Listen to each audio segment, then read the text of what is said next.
Hi, I'm Ryan Wright. Tonight we're gonna watch a video. I can't do this the whole fucking video. We're gonna watch a video today. Everyone's raving about this. I didn't get a chance to tune in for it. Monaghan as Jerome, a.k.a. the Joker in Gotham. Now this is a huge fucking deal. This is the next performance we're watching after Heath Ledger's Joker. I know Jared Leto's playing the Joker in Suicide Squad, but this is technically the first performance we've gotten of the Joker since Heath Ledger. So the fact that everyone's saying he's doing a great job is pretty fucking awesome, because that's a lot of pressure I'm sure this guy had to deal with, and I'm sure everyone on the show sort of felt the pressure for it. So I'm excited to see what this is about. You know Mr. Cicero from the show? Yes, sir. Hello, Mr. Cicero. Good evening, Jerome.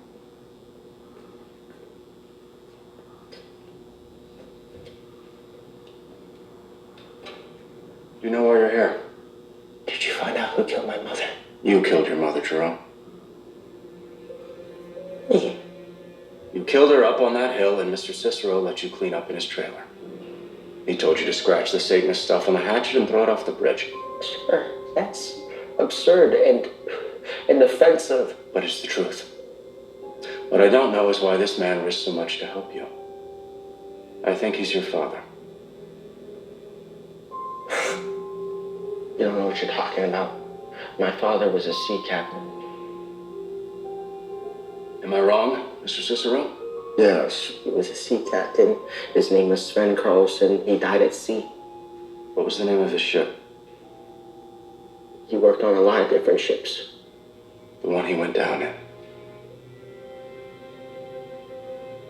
She never said.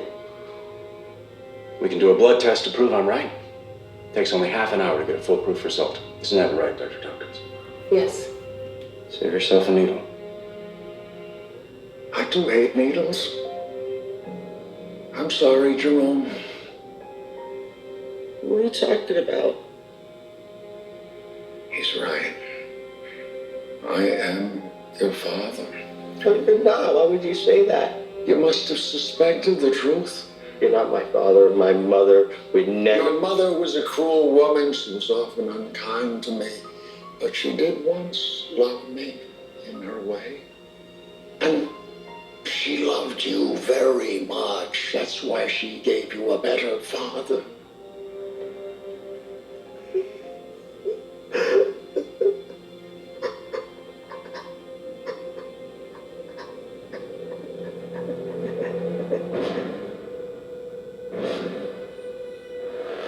My mother was a cold-hearted whore who never loved anyone. And she never touched a pathetic old creep like you. All these years, do you think I was kind to you because I'm such a good man? If I wasn't your father, would I help you as I have after what you did?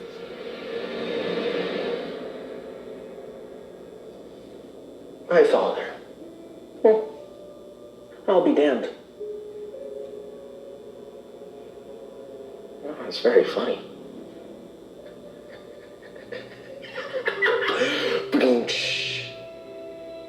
Looks like the bitch got me with a zinger in the end. Why did you kill your mother, Jerome? Oh, you know how mothers are. She just kept pushing. And I'm like, fine, Mom. Be a whore. Be a drunken whore even. But don't be a nagging, drunken whore. You know? Don't come yell at me to do the dishes if you've been banging a clown the next one. You know?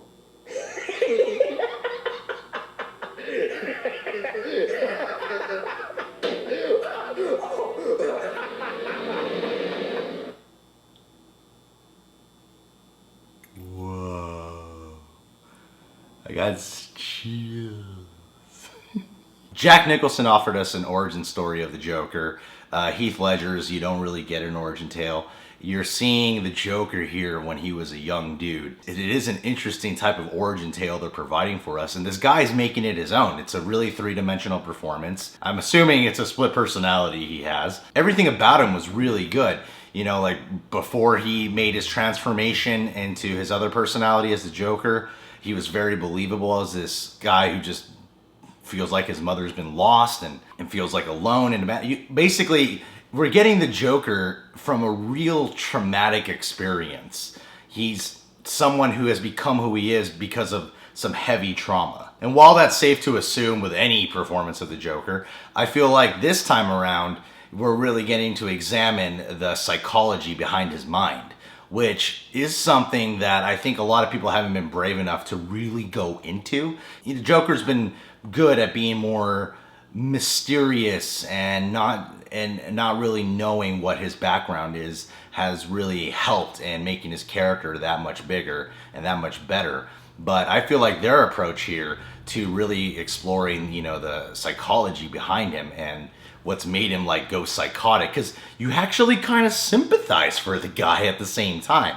You know, like he's a guy who just is traumatized and you feel bad for him, man. I know he like killed his mom, which is so not cool, but even still, like I somehow actually really care about this dude. I mean, he's a young guy and it's a split personality, and his transformation as the Joker was perfect. He didn't overdo it. He didn't go full out with like a new voice and whole body language. Like it changed, yeah. Like the voice did change a little bit. Mannerisms did change, but he just kept it in a real way. Like he did it. He just knew the right levels of what to hit. And that laugh was great too. It was like a perfect Joker laugh, because it wasn't like the laugh that we've heard from like Mark Hamill, that we've heard from Jack Nicholson and Heath Ledger. It was reminiscent of that, but it also had its own flair to it. Yeah, no, that was a great performance. I should probably because I saw the first 2 episodes and I kind of lost interest, but I think I'm going to start continuing this show now. Anyway, guys, thanks for telling me that video was out. That was great. If you're new to the channel, you can subscribe to The Real Rejects, where we keep it real. That's stupid. That's stupid. Chris Fauerbaugh. Chris Fauerbaugh. Hey, what's up, man? Just discovered your channel a while back, and I'm glad I did. You seem like a funny dude.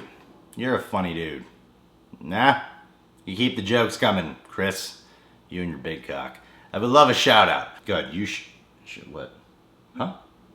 Were you mad that I said he has a big cock? No. Are you sure? I'm just looking at you. Okay, good. Chris, do you have a medium-sized penis? Is that okay? I'm not coming on to him. I'm just complimenting his penis. I don't care. I'm complimenting Chris Fauerbaugh's penis. That's what he calls his penis, the Fauerbaugh. It stands for gigantic kaiju cock. It's a kaiju monster in the shape of a penis. Chris Fauerbaugh, I think you've earned yourself a shout out.